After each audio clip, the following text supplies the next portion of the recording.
जो चीज़ें आपके किसी काम की नहीं, उनको अपने सामने से हटा दें।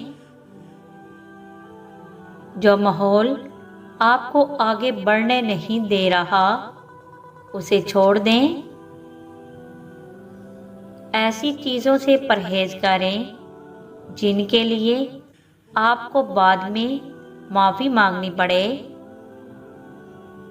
अपने लिए नए दिन का आगाज़ तब करो जब सब सो रहे हों।